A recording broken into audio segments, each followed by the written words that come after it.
Adapted from archaic translation by H.T. Francis and Ra.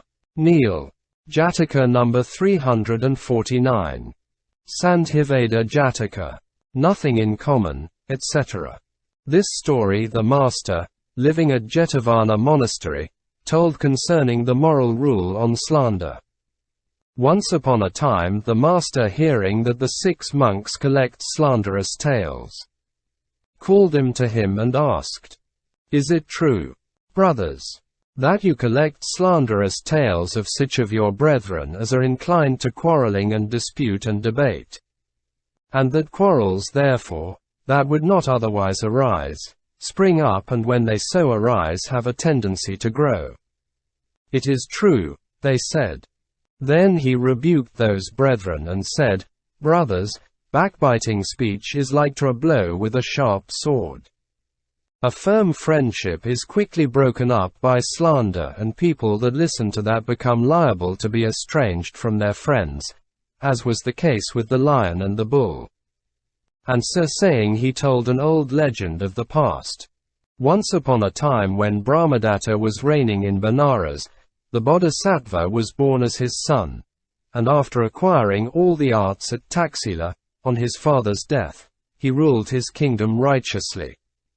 At that time a certain nethered, who was tending cattle in their sheds in the forest, came home and inadvertently left behind him a cow that was in calf. Between this cow and a lioness sprang up a firm friendship. The 2 animals became fast friends and went about together. So after a time the cow brought on a calf and the lioness a cub.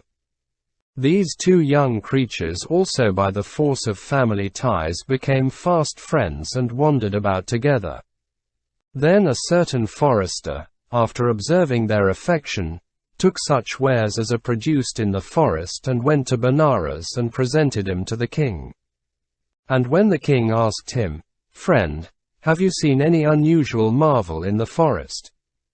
he made answer, "I saw nothing else that was wonderful, my lord, but I did see a lion and a bull wandering about together, very friendly one towards another.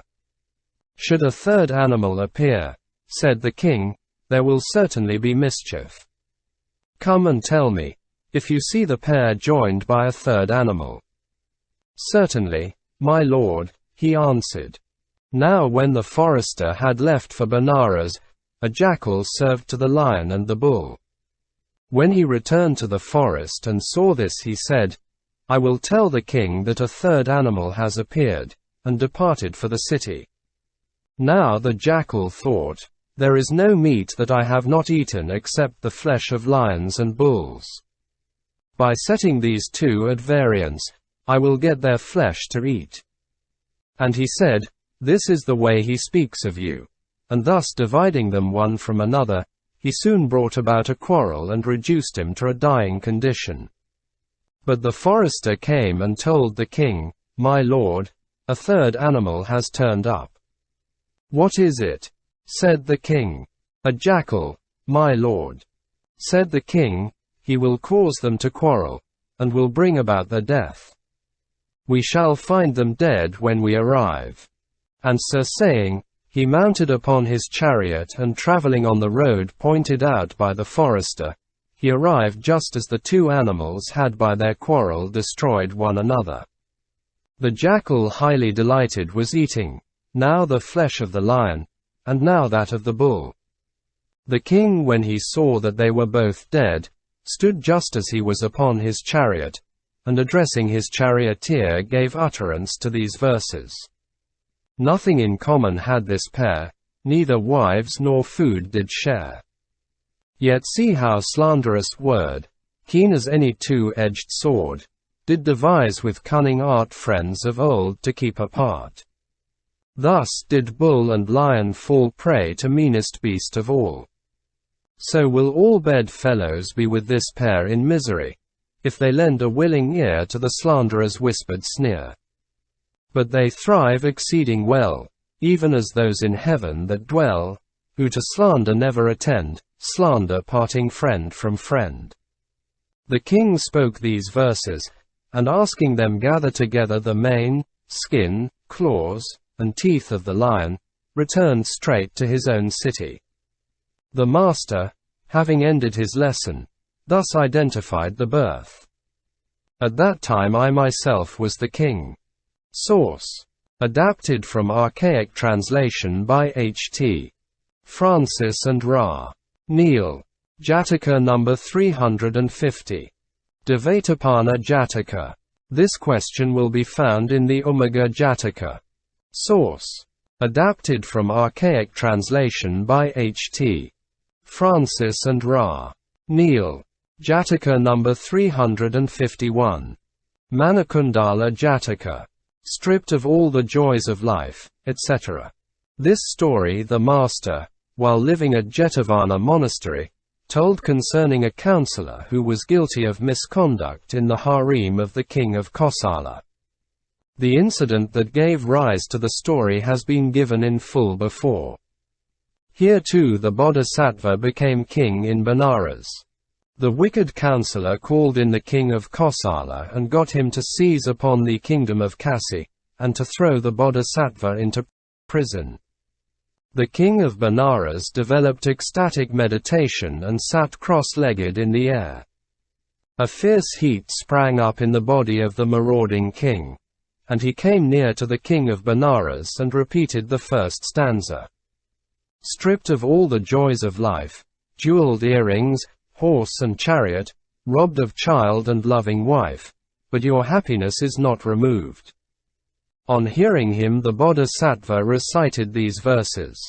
Pleasures soon make haste to leave us. Pleasures soon must all give up. Sorrow has no power to grieve us. Joy itself soon turns to suffering. Moons with newborn face appearing grow for some time, to decline and die. Suns with warmth all nature cheering, haste to set in the sky. Change is this world's law I see. Sorrow has no pangs for me. Thus now did the great being explain the truth to the usurper king, and bringing his conduct to the test, repeated these stanzas. The idle sensual layman I detest, the false ascetic is a rogue one. A bad king will a case unheard decide. Anger in the sage can never be justified. The warrior prince a well-weighed verdict gives, of righteous judge the fame forever lives. The king of Kosala having thus gained the forgiveness of the Bodhisattva and given him back his kingdom, departed to his own country. The master, having ended his discourse, thus identified the birth. At that time Ananda was the king of Kosala, and I myself was the king of Benares. Source. Adapted from archaic translation by H.T. Francis and Ra.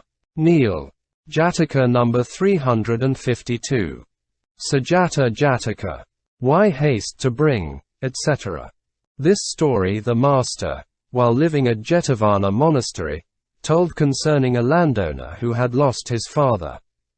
On the death of his father, they say, he went about mourning, quite unable to shake off his grief.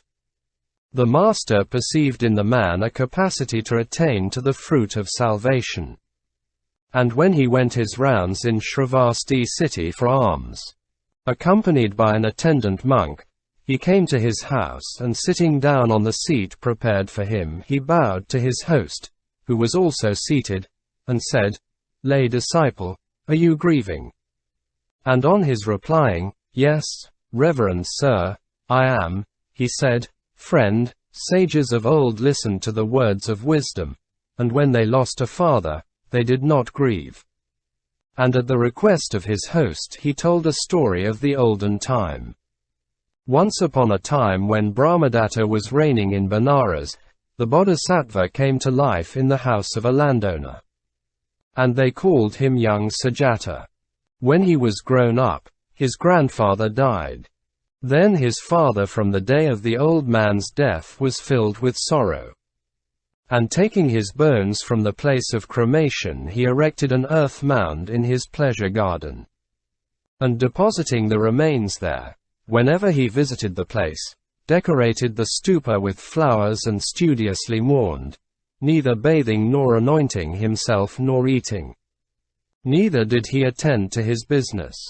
The Bodhisattva, on observing this, thought, "My father ever since the death of my grandfather goes about overwhelmed with grief. And no one, I am sure, except myself has power to console him. I will find a way to deliver him from his sorrow." So seeing a dead ox lying outside the city, he brought grass and water and placing them before it said, "Eat and drink, eat and drink." All that passed by on seeing this said, "Friend Sujāta, are you mad? Do you offer grass and water to a dead ox?" But he answered not a word. So they went to his father and said, "Your son has become mad. He is giving grass and water to a dead ox." On hearing this, the landowner ceased to grieve for his father, and began to grieve for his son. And he went in haste and cried, "My dear Sujāta, are you not in your sober senses?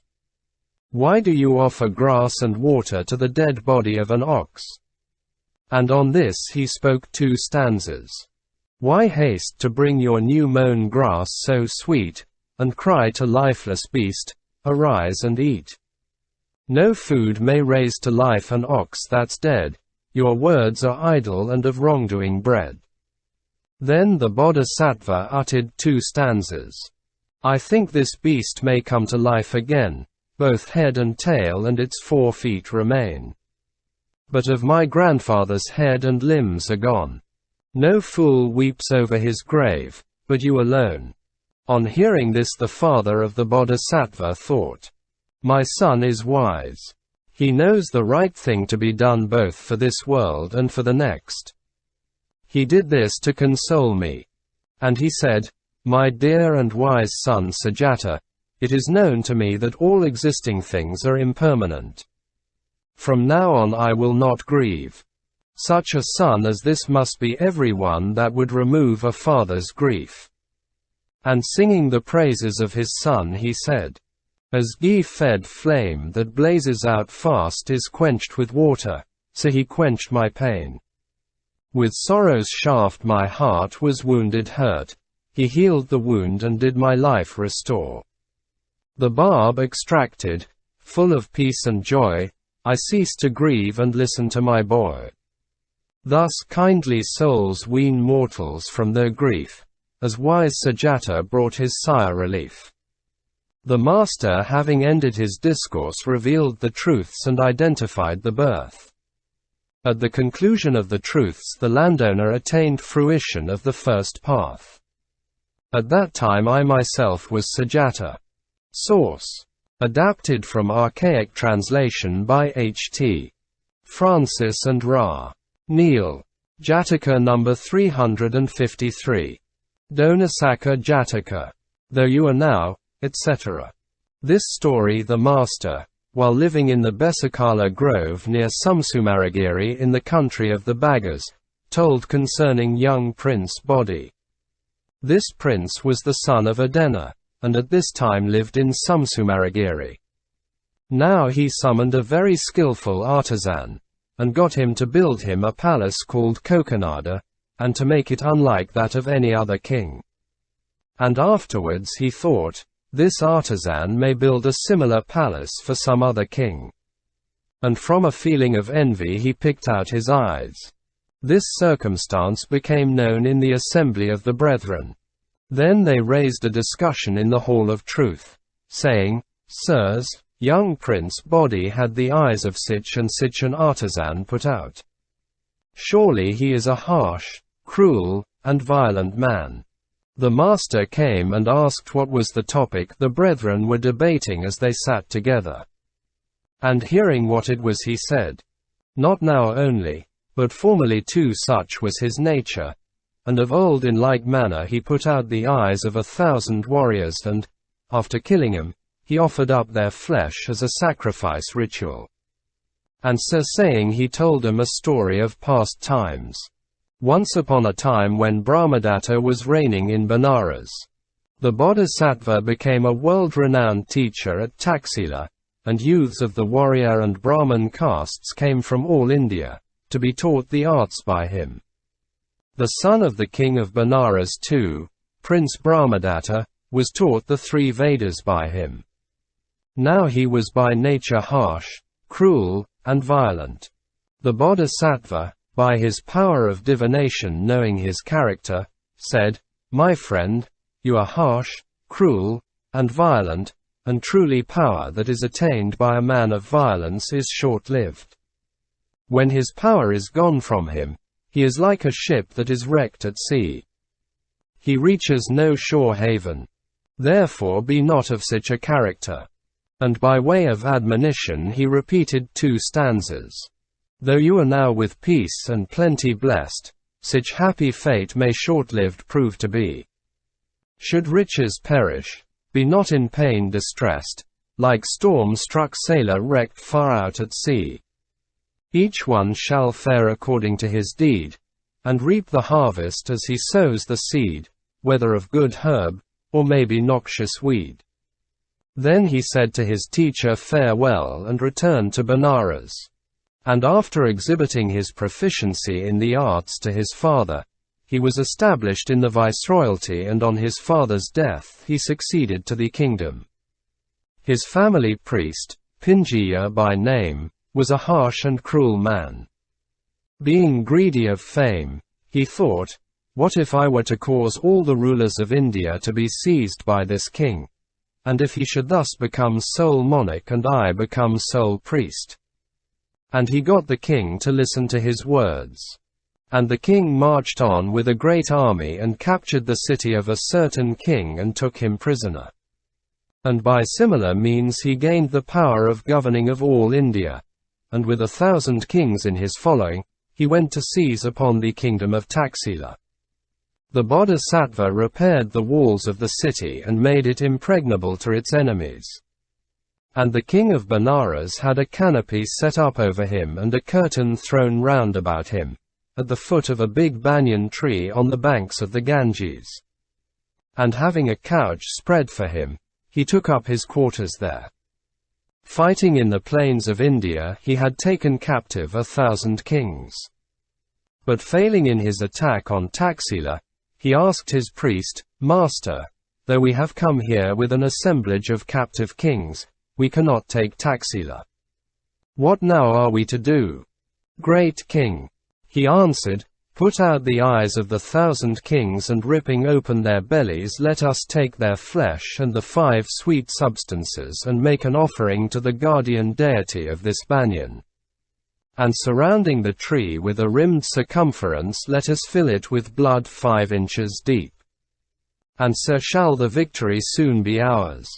The king readily agreed, and concealing mighty wrestlers behind the curtain, he summoned each king separately.